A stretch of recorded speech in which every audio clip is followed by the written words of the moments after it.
Hello students, my self Ashish Singh. Organic chemistry series के इस video lecture में आप सभी का स्वागत है। अभी तक हम लोगों ने प्रीवियस वीडियो लेक्चर में नंबर ऑफ सिग्मा बॉन्ड और नंबर ऑफ पाई बॉन्ड ये कैलकुलेट करना सीखा। ये हमने किसी ऑर्गेनिक स्पीसीज में निकालना सीखा। ठीक है, आज जो हम लोग यहाँ सीखने वाले हैं, ऑर्गेनिक कंपाउंड में जो सेंट्रल एटम हमारा कार्बन है उस पर हाइब्रिडाइजेशन क्या होगा। ठीक है, उसके मेथड को सीखेंगे। तो यहाँ पर जो ऑर्गेनिक कंपाउंड हैं हम उन्हीं की ही स्टडी कर रहे हैं। तो ऑर्गेनिक कंपाउंड में जो सेंट्रल एटम होगा वो होगा कार्बन। तो कार्बन पर ही हम लोग यहाँ पर हाइब्रिडेशन को सीखेंगे। ठीक है, चलिए आइए सीखते हैं क्या क्या होता है। देखिए हेडिंग भी लिखा हुआ है, determination of hybridisation in organic species. तो बेटा देखो यहाँ पर जो हम मेथड यहाँ बताने जा रहे हैं वो मेथड स्ट्रक्चर बेस है। यानी कि ऑर्गेनिक स्पीसीज यानी जो भी कंपाउंड दिया जाएगा उसका स्ट्रक्चर आपको यहाँ बना के उसके हाइब्रिडेशन को बताने हैं। ठीक है, और ऑर्गेनिक कंपाउंड का स्ट्रक्चर्स आसानी से आप बना सकते हैं, बहुत ही आसान होता है। उसमें कार्बन का स्केलेटन स्ट्रक्चर बनाएंगे और फिर उसके साथ जो भी उसकी वैलेंसी है उसको सैटिस्फाइड करेंगे। हाइड्रोजन है, ऑक्सीजन है, नाइट्रोजन है, जिससे जो भी ऑर्गेनिक मॉलिक्यूल में दिया रहेगा उसके अकॉर्डिंग उसकी वैलेंसी को सैटिस्फाइड करेंगे। फिर उसके बाद हम यहाँ पे कैलकुलेट करेंगे। देखिए विदाउट स्ट्रक्चर का भी फार्मूला है, ठीक है, लेकिन वो यहाँ पर अप्लाई नहीं होगा क्योंकि ऑर्गेनिक मॉलिक्यूल्स क्या होते हैं, मल्टी सेंटर, मतलब कि उसमें जो सेंट्रल एटम होते हैं कई होते हैं। जैसे बेंजीन का ले लीजिए आप, C6H6, तो 6 कार्बन हो गए, तो 6 सेंटर हो गए। तो हम जो यहाँ मेथड बताने जा रहे हैं आप उसी को फॉलो करिएगा, स्पेशली ऑर्गेनिक केमिस्ट्री में। बाकी इनऑर्गेनिक केमिस्ट्री में उसमें इनऑर्गेनिक के मॉलिक्यूल्स भी आ जाएंगे, तो उसके लिए भी यहाँ पर बहुत अच्छे मेथड्स हैं, वो हम आपको यहाँ शेयर करेंगे, उसको हम बताएंगे। वहाँ पर आप बिना स्ट्रक्चर के भी हाइब्रिडेशन निकाल सकते हो। लेकिन ऑर्गेनिक केमिस्ट्री में स्ट्रक्चर बनाना बहुत आसान होता है, इसलिए तुरंत और एग्जैक्ट बिल्कुल सही हाइब्रिडेशन आपको मिलेगा। ठीक है, तो आइए देखते हैं थोड़ा सा क्या है यहाँ पर। तो यहाँ पर जो हम हाइब्रिडेशन कैलकुलेट करने जा रहे हैं वो इलेक्ट्रॉन पेयर मेथड से है। बहुत ही आसान है, अच्छे तरीके से उसको सीखिए और नोट डाउन करते जाइए। ठीक है, देखिए electron pair method. Electron pair कैसे निकालेंगे, व्हाट इज इलेक्ट्रॉन पेयर, मतलब कि total number of electron pair on central atom. Central atom क्या है बेटा यहाँ पर, कार्बन, क्योंकि ऑर्गेनिक कंपाउंड लेके चल रहे हैं तो आपको यहाँ क्या बताना है, सेंट्रल एटम कार्बन। ठीक है, इलेक्ट्रॉन पेयर क्या होंगे, total electron pair means total bond pair electron plus lone pair electron. ठीक है, इन्हीं का सम हमारा क्या हो जाएगा, ये इलेक्ट्रॉन पेयर हो जाएगा। क्लियर है। तो देखिए इसमें जो बॉन्ड पेयर है ये तो बहुत इजी है। बॉन्ड पेयर मैं यहाँ लिख दे रहा हूँ। देखिए ये क्या होगा, total number of sigma bond, only sigma bond, not pi bond, only sigma bond on central atom, या फिर क्या करेंगे, और total number of atom on central atom मतलब कार्बन। ऑर्गेनिक कंपाउंड है ना तो कार्बन ही लेके चलेंगे। ठीक है, लोन पेयर क्या होगा, लोन पेयर कैसे कैलकुलेट करेंगे। देखिए यहाँ केवल पाई बॉन्ड, मतलब पाई बॉन्ड को नहीं लेना है, इस बात को याद रखिएगा। हम क्या लेके चलेंगे, सिग्मा बॉन्ड को केवल।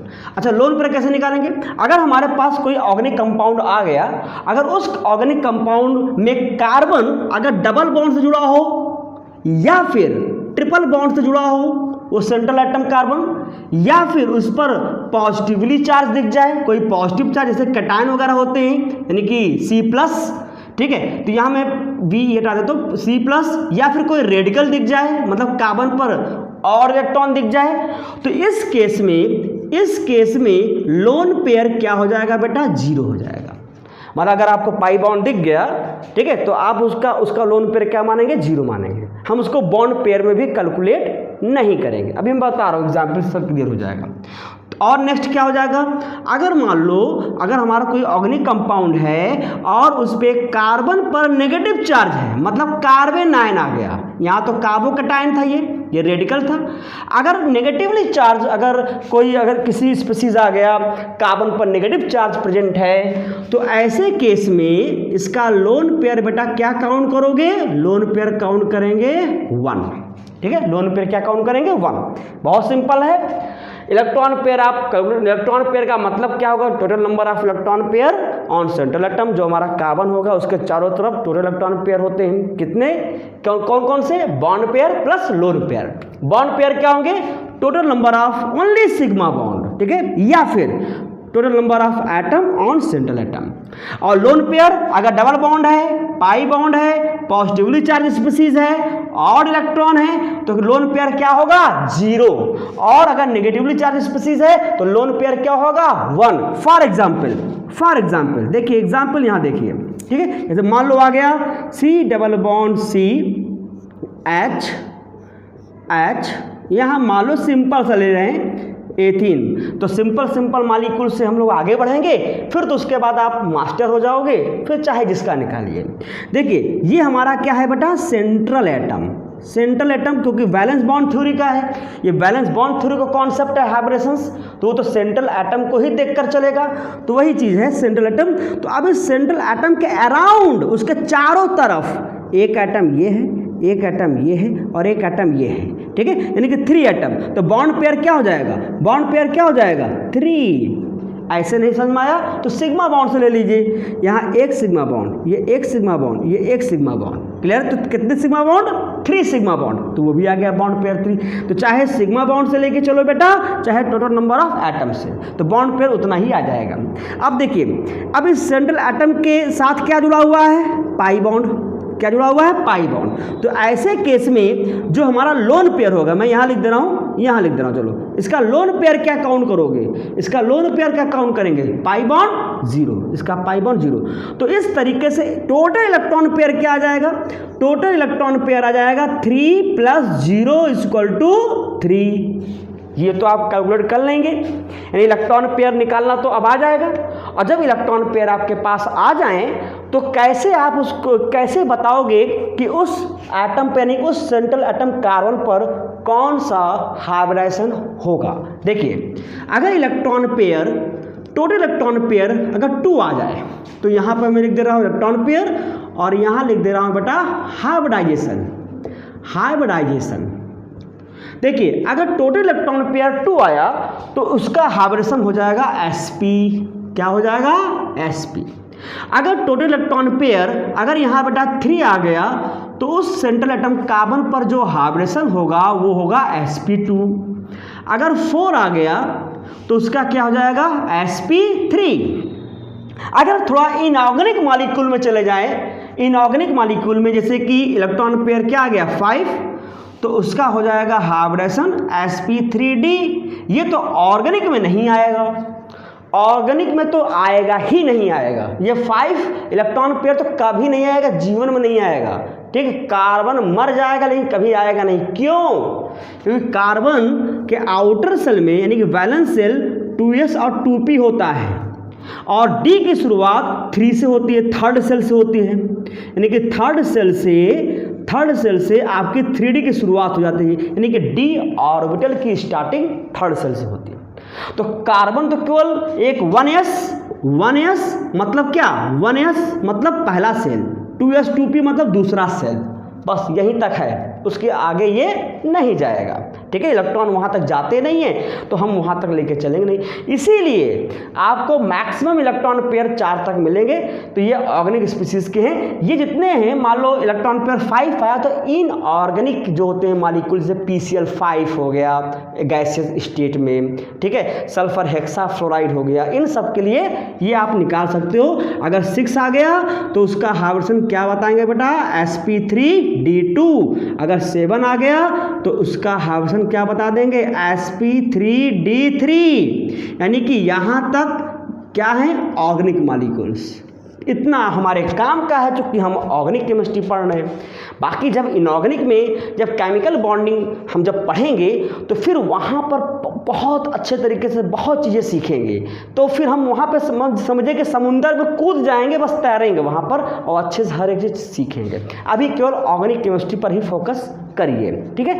तो इस तरीके से ये स्टेरिक नंबर से हम यहाँ निकाल लेंगे। तो मतलब अगर यहाँ इलेक्ट्रॉन पेयर 3 आ रहा है तो इस पर हाइब्रिडाइजेशन क्या हो जाएगा, sp2 sp2।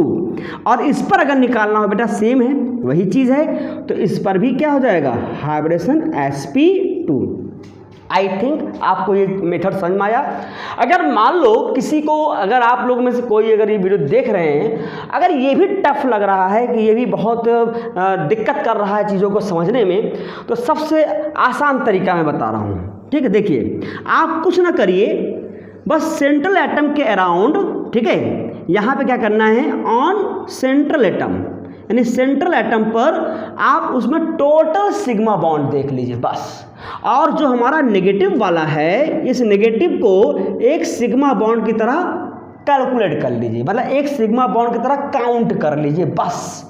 नेगेटिव वाले को एक सिग्मा बॉन्ड की तरह काउंट कर लीजिए बस। तो अब उसके लिए अगर central atom, on central atom यानी कार्बन के अराउंड या सेंट्रल एटम पर अगर 4 सिग्मा बॉन्ड दिख गया तो आप आंख मूंद के बताओ क्या कौन सा हाइब्रिडेशन, sp3। अगर 4 सिग्मा बॉन्ड है तो इसका मतलब इसमें 0 पाई बॉन्ड होगा, 0 पाई बॉन्ड होगा, ठीक है।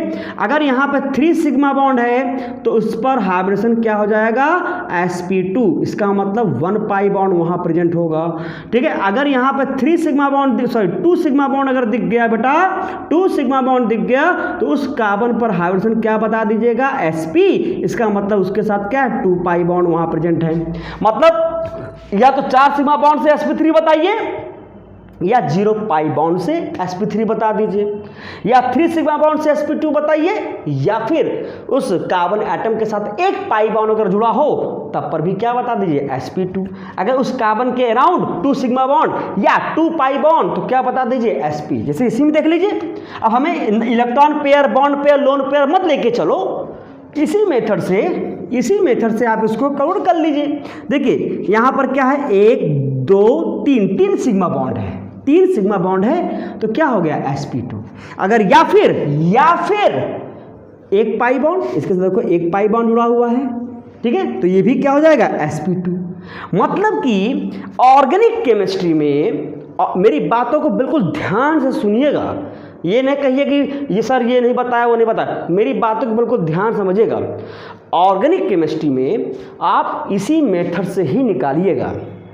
अगर आपने और फार्मूला अगर लगा दिया जो इनऑर्गेनिक में लगाते हैं लोग, अगर यहाँ लगा दिया तो फिर आप खुद समझिएगा, सर आपका है हेलमेट क्यों पहनना है ये आप जानिए। इसलिए मैं ये कह रहा हूँ कि जो मेथड मैं बता रहा हूँ तो इस मेथड से ही ऑर्गेनिक स्पीसीज को निकालिएगा।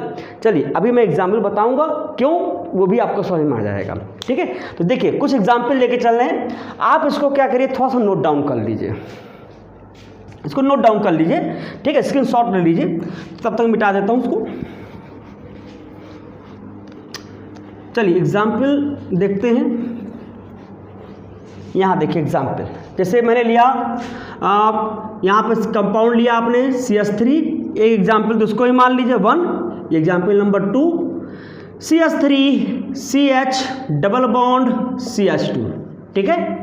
अब इसका आप क्या करेंगे, स्ट्रक्चर बना लीजिए। देखिए अगर आप एक्सपर्ट हो गए हैं तो आप ऐसे ही बता सकते हैं, ऐसा नहीं है, क्योंकि हाइड्रोजन ऑलवेज क्या बनाता है बेटा, सिग्मा बॉन्ड। हाइड्रोजन क्या बनाता है, सिग्मा बॉन्ड। तो जाहिर सी बात है इस कार्बन के साथ 3 हाइड्रोजन है, मतलब 3 सिग्मा बॉन्ड, और एक सिग्मा बॉन्ड इन कार्बन के बीच में हो गया ये, ठीक है। तो यानी कि इसके around 4 sigma bond, 4 sigma bond, तो जाहिर सी बात है इस पर sp3।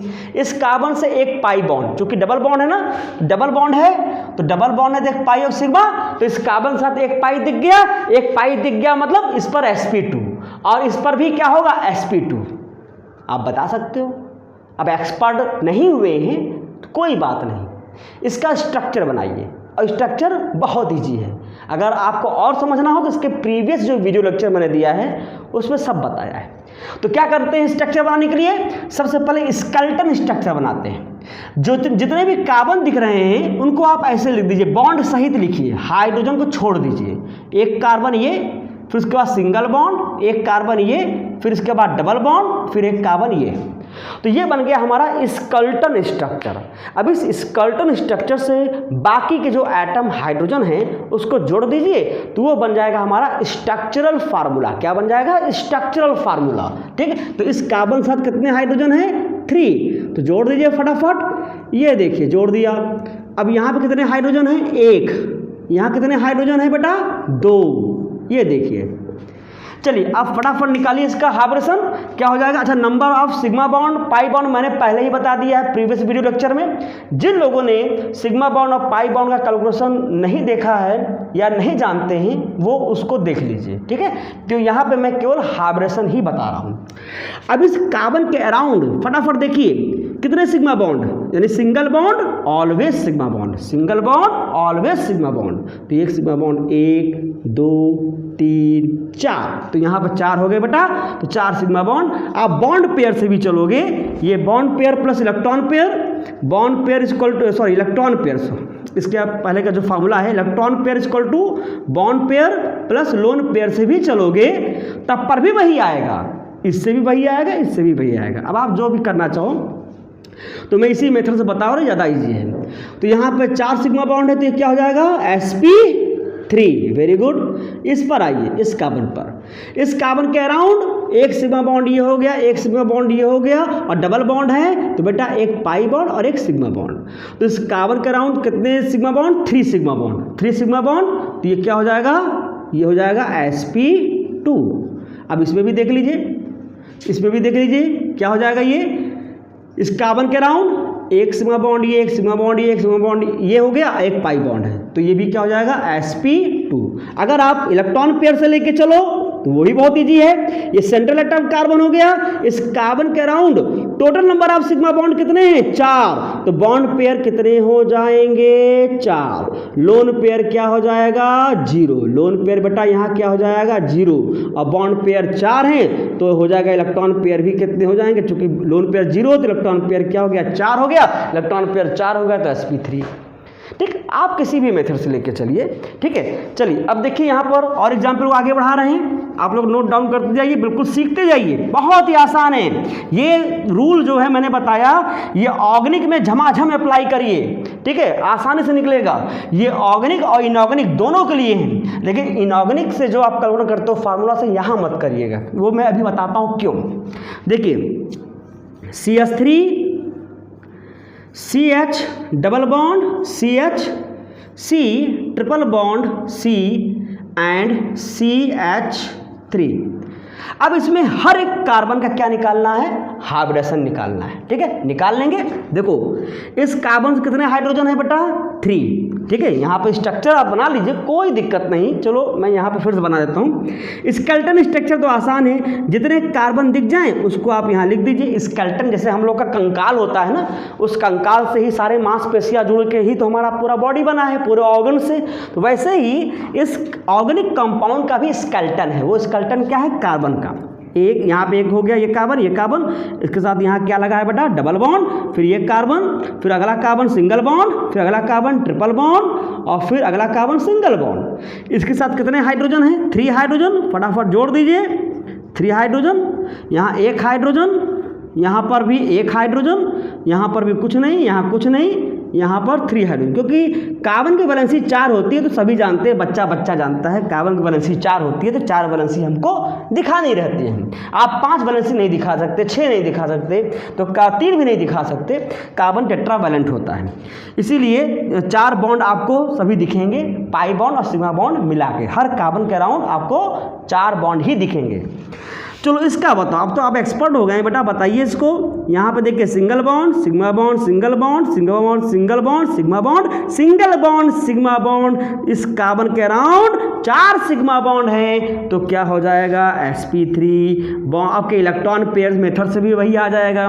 यहाँ पे बताइए, यहाँ पे एक सिग्मा बॉन्ड, एक सिग्मा बॉन्ड ये, एक सिग्मा बॉन्ड ये, और एक पाई बॉन्ड। तो टोटल सिग्मा बॉन्ड मत गिनिए, पाई बॉन्ड ही देख लीजिए, एक पाई बॉन्ड तब भी क्या हो जाएगा इस पर sp2।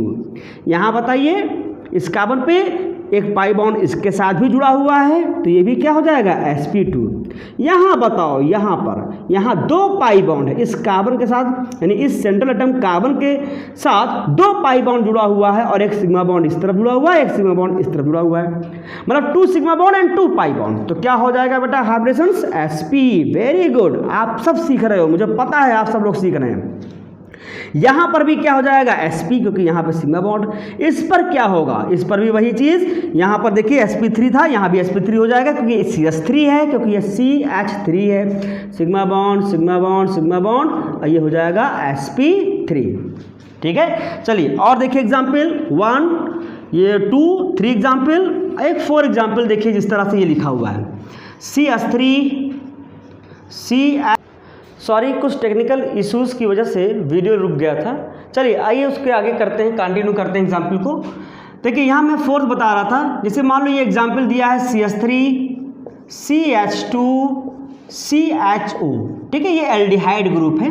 अब इसका स्केलेटन स्ट्रक्चर आप लिख दीजिए, अगर आप एक्सपर्ट हो चुके हैं तो आप ऐसे ही बता सकते हैं। यहाँ पे ये एल्डिहाइड ग्रुप है, एल्डिहाइड ग्रुप में कार्बन डबल बॉन्ड के साथ ऑक्सीजन से जुड़ता है। यहाँ पर इसकी वैलेंसी यहाँ पूरी कर दीजिए, यहाँ पे 2 हाइड्रोजन से पूरी कर दीजिए, यहाँ पे 3 हाइड्रोजन है तो यहाँ पे 3 हाइड्रोजन से कार्बन की वैलेंसी हमारी पूरी हो गई। ठीक है, अब आराम से आप इसका हाइब्रिडेशन निकाल सकते हो। ठीक है, कार्बन के around sigma bond sigma bond sigma bond sigma bond, 4 sigma bond, तो क्या होगा बेटा sp3। यहाँ पे क्या होगा, यहाँ पर भी 4 सिग्मा बॉन्ड है, single bond always sigma bond, तो ये क्या हो जाएगा sp3। यहाँ पर कार्बन ऑक्सीजन के बीच में क्या है, डबल बॉन्ड, तो डबल बॉन्ड में एक पाई बॉन्ड और एक सिग्मा बॉन्ड। ठीक है, तो चाहे जहाँ जो भी डबल बॉन्ड आए आप उसको वहाँ पे पाई और सिग्मा से काउंट करिए। अगर मान लो ट्रिपल बॉन्ड आता है, ये जैसे साइनाइड है, ठीक है, यहाँ 2 पाई बॉन्ड होते हैं, यहाँ पर 2 पाई बॉन्ड है, यहाँ एक सिग्मा बॉन्ड है, तब पर भी आप कार्बन के हाइब्रिडेशंस इनके अकॉर्डिंग बता सकते हैं।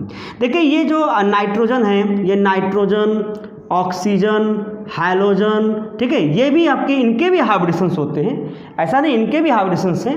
तो इनके हाइब्रिडेशन की चर्चा हम लोग जो है आगे करेंगे। ठीक है, अभी स्पेशली हम केवल कार्बन के बारे में पढ़ रहे हैं। अब इनकी चर्चा आगे क्यों करेंगे मैं अभी बता देता हूँ इसको। ठीक है, जैसे अगले एग्जाम्पल से समझ जाइए, अगले एग्जाम्पल से समझ जाइए। जैसे यहाँ देखिए CH3 CH2 CH2 NH2 यहाँ पे लिख दिया मैंने। अब इस नाइट्रोजन में देखो तो नाइट्रोजन में एक लोन पेयर होता है और यहाँ पे 2 हाइड्रोजन है बेटा। ठीक है, ये 2 हाइड्रोजन है, बाकी का हाइड्रोजन बता देंगे आप। देखिए कार्बन के अराउंड 3 सिग्मा, ये 3 हाइड्रोजन है, एक ये हो गया, तो उसका तो sp3 हो जाएगा, इसका sp3 हो जाएगा। स्ट्रक्चर बना लीजिए, अगर नहीं समझ में आ रहा तो आप स्ट्रक्चर बना के इसको बताइए, बिल्कुल सही सही बताइए। जब तक आप एक्सपर्ट नहीं हो जाते हो तब तक आप इसके स्ट्रक्चर बना के ही सभी हाइब्रिडेशन को बताइए ताकि आपका गलत ना हो। देखिए ये लोन पेयर है, बाकी में सभी सिग्मा बॉन्ड है, पाई बॉन्ड एक भी नहीं है, तो सभी का हाइब्रिडेशन क्या होगा बेटा sp3। सभी का हाइब्रिडेशन क्या होगा sp3। कार्बन का निकालना यहाँ पे आपको आ ही गया है। इसके बारे में अगर हम देखें तो ये कार्बन नहीं है, ये कार्बन के अलावा जो अनदर मेटल आपके नॉन मेटल्स हैं, मैंने बताया नाइट्रोजन, ऑक्सीजन, सल्फर, ये सभी भी ऑर्गेनिक कंपाउंड में मिलते हैं। तो जैसे मान लो नाइट्रोजन है, अगर इसका हाइब्रिडेशन आप निकालोगे तो यहाँ पे क्या है, एक सिग्मा बॉन्ड और ये भी क्या है बेटा, एक सिग्मा बॉन्ड। ठीक है, क्योंकि सिंगल है। तो यहाँ लोन पेयर को एक सिग्मा बॉन्ड काउंट करते हैं। ठीक है, तो जैसे केमिकल बॉन्डिंग में जब ये चलेगा डिटेल में तो बताएंगे आपको सारी चीज़ें। तो देखिए इसके अराउंड, नाइट्रोजन के अराउंड भी क्या है, आपके 4 सिग्मा बॉन्ड यहाँ पे होंगे, तो इसका हाइब्रिडेशन यहाँ पे क्या हो जाएगा बेटा, sp3। लेकिन ध्यान दीजिएगा, अगर ये लोन पेयर जो आपका इलेक्ट्रॉन है अगर कॉन्जुगेशन में आ गया,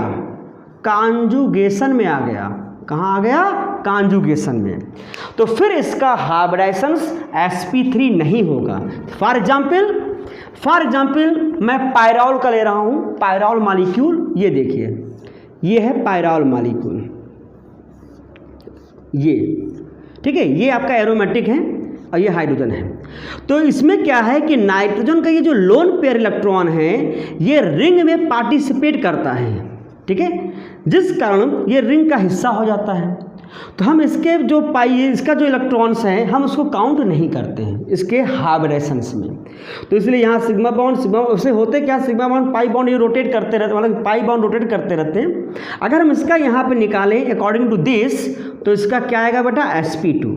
देखिए यहाँ पर ये नाइट्रोजन ये भी है, नाइट्रोजन ये भी है, यहाँ sp3 हो रहा है, यहाँ पे sp2 हो रहा है। क्यों? क्योंकि इसका लोन पेयर क्या हुआ, कॉन्जुगेशन में, मतलब कॉन्जुगेशन में है, मतलब रिंग में इन्वॉल्व हो गया है। ठीक है, अब कॉन्जुगेशन क्या होते हैं, कहीं पर बेटा alternate single bond double bond आपको दिखता है तो मतलब उसे कहते हैं कॉन्जुगेशन कहते हैं। क्या कहते हैं उसको, कॉन्जुगेशन।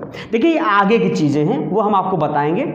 आप यहाँ पर अभी फोकस करिए कार्बन पर। ठीक है, जैसे जैसे हम सीरीज में आगे बढ़ेंगे वैसे वैसे सारा कॉन्सेप्ट आपका क्या होगा, क्लियर होगा। ठीक है, तो इसलिए ऐसे जो आपके नॉन कार्बन एलिमेंट होते हैं, नॉन कार्बन एलिमेंट जैसे ऑक्सीजन है, सल्फर है, उनकी भी चर्चाएं हम करेंगे, वो थोड़ा आगे करेंगे। ठीक है, तो इस तरीके से कार्बन के सारे हाइब्रिडेशंस आप निकालना लगभग सीख गए हैं।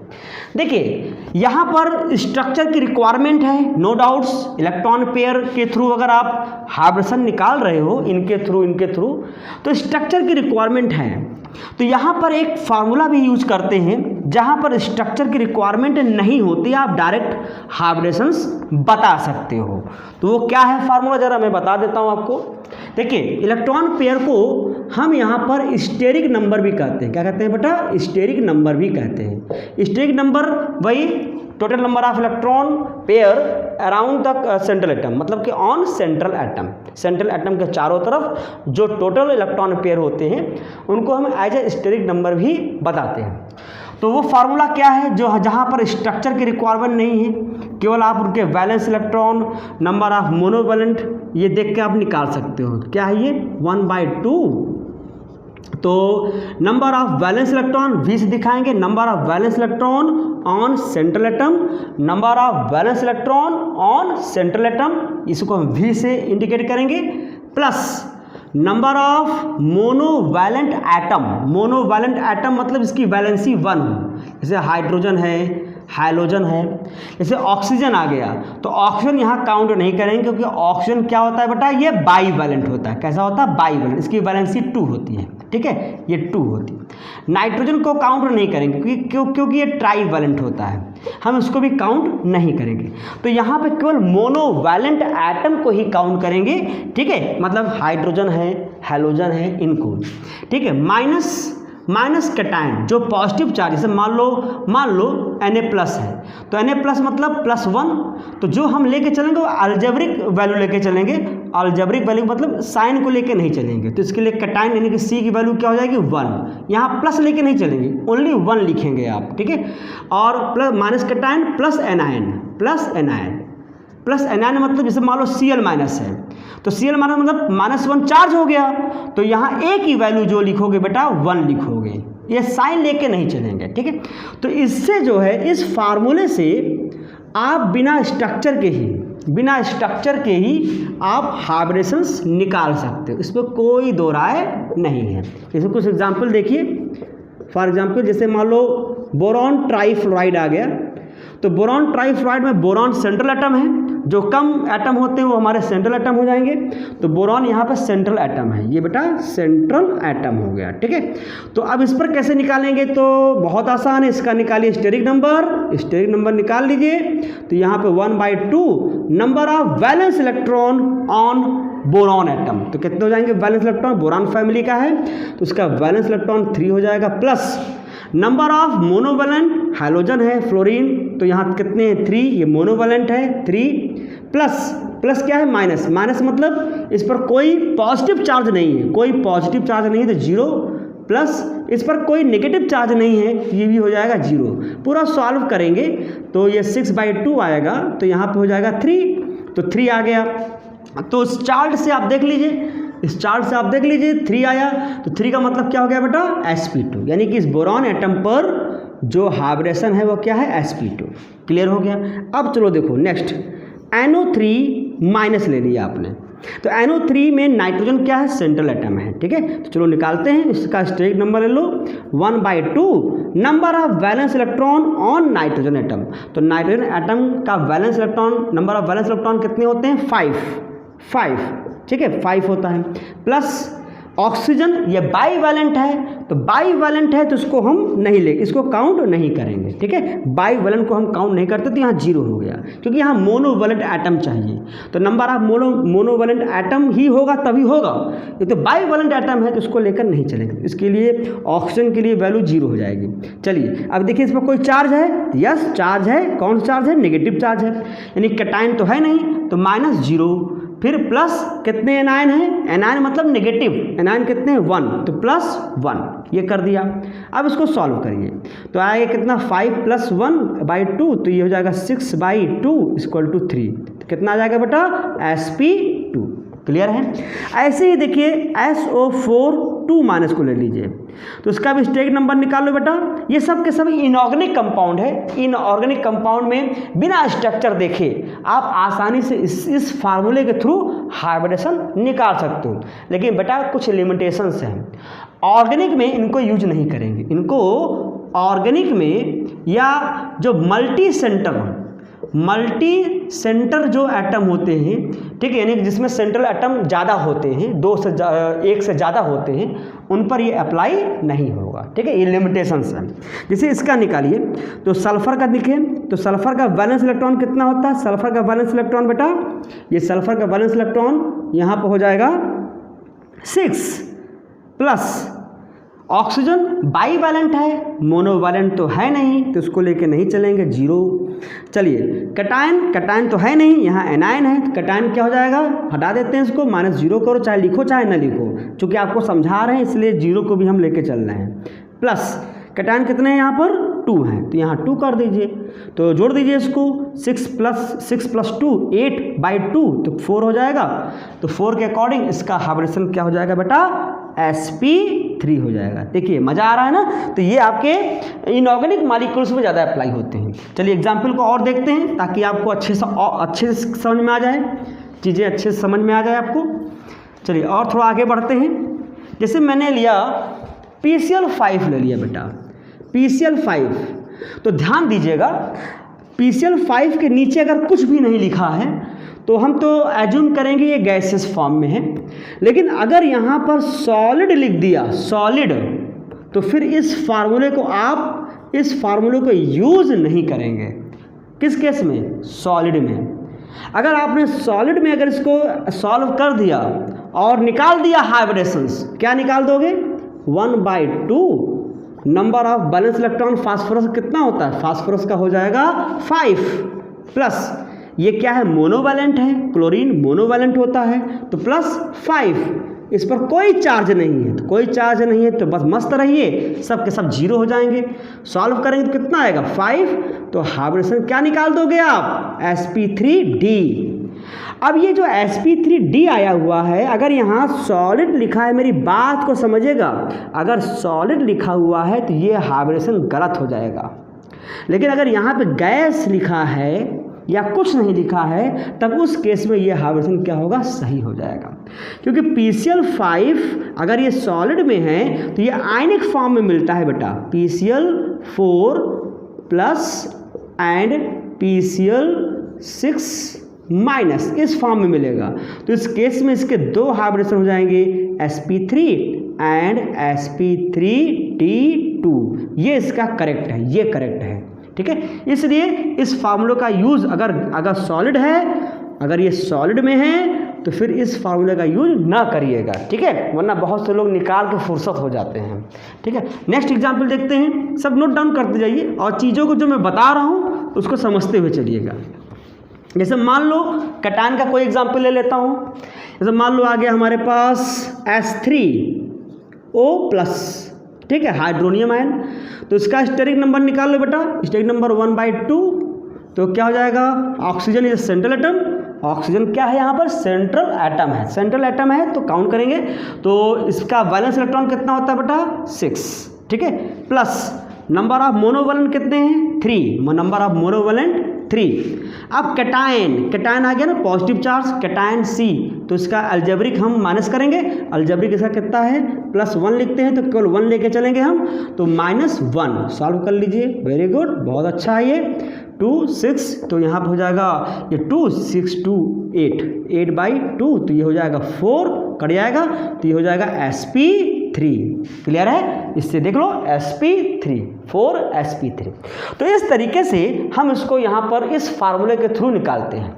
अब इस फार्मूले का यूज ऑर्गेनिक केमिस्ट्री में नहीं करना है। क्यों? देखो, जैसे एक एग्जाम्पल लेता हूँ, जैसे मान लो आपने बेंजीन ले लिया, मल्टी सेंटर, मतलब कि ऐसे मॉलिक्यूल जिसमें सेंट्रल एटम कई सारे हों, जैसे C6H6 ले लिया, तो C6H6 में तो कार्बन क्या है, 6 है यहाँ पर। तो आप कहोगे सर यहाँ तो 6 सेंट्रल एटम है, 6 सेंट्रल एटम है, तो कोई बात नहीं। तो आप कहोगे सर इसका एक ले लेते हैं। हम कहा हाँ ले लीजिए एक, तो स्टेक नंबर निकालिए इसका एक सेंट्रल एटम लेकर, तो 1/2 जो एक का आएगा वही सबका आएगा, ऐसा क्या बात है। ठीक है, तो कार्बन के वैलेंस इलेक्ट्रॉन में 4 प्लस मोनोवैलेंट कितने हो गए, 6, कोई कैटायन नहीं, कोई एनायन नहीं। सॉल्व कर लीजिए, आपका कितना हो जाएगा 10/2, कितना है बेटा 5। अब 5 आया तो समझ लो क्या आ गया, sp3d। ये हाइब्रिडेशन आपको मिलेगा। अब आप देखो, ऑर्गेनिक कंपाउंड है, ठीक है, कार्बन का कंपाउंड है, और अभी मैंने बताया था इसके पहले कि कार्बन की वैलेंसी 4 से ज़्यादा हो नहीं सकती। कार्बन कभी डी तक पहुंच ही नहीं पाएगा, क्योंकि डी सेल ही नहीं है उसके पास, यानी उस सेल में थर्ड सेल की स्टार्टिंग ही नहीं होती। यहाँ तो आपने गजब ढा दिया, क्या ला दिया, sp3d। तो क्या कभी ये संभव है, क्या ये पॉसिबल है? यहाँ पर देखिए सेंट्रल एटम एक से ज़्यादा हैं, ऑर्गेनिक कंपाउंड की बात हो रही है, आपने इस फार्मूले का यूज़ कर दिया। तो अब याद रखिए, ये जो हाइब्रिडेशन आपने लिखा हुआ है ये गलत है। इसमें जो हाइब्रिडेशन मिलेगा वो मिलेगा sp2 मिलेगा। ये बेंजीन रिंग है, ये बेंजीन रिंग है ये। अब बेंजीन में हर एक कार्बन का हाइब्रिडेशन क्या होता है, sp2, ना कि sp3d। इसलिए इस फार्मूले का यूज इसके लिए, यानी कि ऑर्गेनिक कंपाउंड में इस फार्मूले का यूज नहीं करेंगे। आप हमेशा इसी से चलिएगा। तो ये फार्मूला कोई अवतार नहीं है भगवान का कि सब जगह लग जाएगा। कुछ लिमिटेशंस हैं, उनको आपको समझना पड़ेगा। वरना बहुत से लोग क्या करते हैं, बस पढ़ाए रहते हैं, कुछ बताते तो है नहीं कि कहाँ लगना है कहाँ नहीं लगना है। तो कहीं ये ऑर्गेनिक केमिस्ट्री में आप उसको मत यूज़ करिएगा। ऑर्गेनिक केमिस्ट्री में बढ़िया इलेक्ट्रॉन पेयर मेथड और ये वाला जो मैंने आपको बताया है, इस ट्रिक से आप आराम से सॉल्व करिए, कभी कोई गलत नहीं होगा। ठीक है, तो और एग्जाम्पल देखो, यहाँ पर अगर हम और एग्जाम्पल बताना चाहें, जैसे कि H2S में हम निकालते हैं सल्फर पर हाइब्रिडेशंस इस फार्मूले के थ्रू। तो निकालते हैं, देखिए सल्फर का वैलेंस इलेक्ट्रॉन 6 होता है, ठीक है, तो स्टेक नंबर क्या हो जाएगा बेटा 1/2। सल्फर का अगर हम निकालेंगे, ये ऑक्सीजन फैमिली का है, ये ऑक्सीजन फैमिली के हैं, तो ऑक्सीजन के आउटर सेल में 6 है, तो यहाँ भी 6 होगा। ठीक है, तो इसका निकालेंगे number of valence electron 6 plus number of monovalent atom, 2 hydrogen है, हाइड्रोजन मोनोवैलेंट होते हैं, तो यहाँ पर 2, कोई कैटायन कोई एनायन नहीं है, कोई नेगेटिव पॉजिटिव चार्ज नहीं है, तो C और A क्या हो जाएंगे, 0 हो जाएंगे। इसको सॉल्व करिए तो आप क्या निकालोगे 4, और 4 है तो क्या बता दोगे बेटा sp3 हाइब्रिडाइजेशन उस चार्ट के अकॉर्डिंग। ठीक है, आपने निकाला। अगर आपने ये निकाल दिया है तो आज के बाद सुन लीजिए, ये गलत है। अब आप पूछोगे क्यों गलत है? क्योंकि H2S एक ड्रैगोज मॉलिक्यूल्स है, ड्रैगोज मॉलिक्यूल्स, ये ड्रैगोज मॉलिक्यूल्स है, और ड्रैगोज मॉलिक्यूल्स में नो हाइब्रिडेशंस, कोई भी हाइब्रिडाइजेशन नहीं होता। क्यों? क्योंकि हाइब्रिडेशन का मेन कॉन्सेप्ट क्या है? हाइब्रिडेशन का मेन कॉन्सेप्ट ये है कि मॉलिक्यूल स्टेबल बने, स्थायी मॉलिक्यूल बने, और वहाँ पर रिपल्सन क्या हो, स्टेरिक रिपल्सन क्या हो, मिनिमम हो। अगर जिन लोगों को ये नहीं पता है वो प्रीवियस वीडियो लेक्चर देख लें हाइब्रिडेशन का कॉन्सेप्ट वाले, sp, sp2, sp3 का, उनको समझ में आ जाएगा। तो इसमें क्या है कि सल्फर की साइज बेटा बड़ी होती है, और सल्फर की साइज बड़ी है तो इनके साथ जुड़ने वाला जो हाइड्रोजन होगा वो दूर दूर होगा, और जब दूर दूर होगा तो इनके भी रिपल्सन लगेगा ही नहीं, बहुत कम होगा। और जब रिपल्सन कम है तो इनमें हाइब्रिडेशन कराने की कोई ज़रूरत नहीं है। sp s और p के मिक्सिंग कोई कराने की ज़रूरत नहीं है। तो ऐसे मॉलिक्यूल्स और भी होते हैं, जैसे कि आपके देखिए PS3 फास्फीन ले लीजिए, आर्सेनिक हाइड्राइड ले लीजिए, ठीक है, इन्हीं के ग्रुप में ही और ले लीजिए, जैसे ऑक्सीजन, सल्फर और सरलता से टीपो मतलब टेलोरियम हाइड्राइड, ये भी। तो ऐसे मॉलिक्यूल्स जो होते हैं इनमें हाइब्रिडेशंस नहीं होते। अब इसको जानने के लिए आपको मेरे साथ बने रहना है और आगे जैसे जैसे हम इसको लेके चलेंगे मैं आपको बताऊंगा। चूँकि हमारा फोकस ऑर्गेनिक केमिस्ट्री का है तो ऑर्गेनिक केमिस्ट्री की चीज़ें ही अभी आप यहाँ समझिए। बहुत सारी चीज़ें हैं जो आपको हमें बताना है, ठीक है। तो ऑर्गेनिक केमिस्ट्री में बेटा याद रखना, इस फार्मूले पे मत जाइएगा, इस फार्मूले का यूज मत करिएगा, आप इससे यूज करिएगा। इसी से ही ऑर्गेनिक केमिस्ट्री में सेंट्रल एटम कार्बन पर हाइब्रिडेशन निकालिएगा, ठीक है। इसी के अकॉर्डिंग ही आप ऑर्गेनिक स्पीसीज के सारे हाइब्रिडेशन को सॉल्व करिएगा, ठीक है। तो आई होप आपको ये कॉन्सेप्ट समझ में आया, आई होप आपको सारी चीज़ें क्लियर हो गई। इसको नोट डाउन करिए और वीडियो को सब्सक्राइब करिए, लाइक करिए और शेयर करिए। अगर आप वीडियो देख रहे हैं, नए हैं, तो उसको सब्सक्राइब जरूर करिए और लोगों तक उसको फैलाइए। आप उनकी हेल्प करिए, उनको ऑर्गेनिक केमिस्ट्री को और अच्छे से सीखने का अवसर दीजिए। आप भी सीखिए और लोगों को सिखाइए ताकि लोगों की ज़िंदगी बन जाए इस ऑर्गेनिक केमिस्ट्री को सीखकर, ठीक है। तो हम मिलते हैं नेक्स्ट वीडियो में, देखते हैं क्या है, और जो भी आएगा बहुत ही अच्छा टॉपिक आएगा। हम यहाँ पर जो भी पढ़ाएंगे आपको ऑथेंटिक नॉलेज देंगे, जो भी चीज़ होगी यहाँ बिल्कुल करेक्ट होगा। Okay, thank you.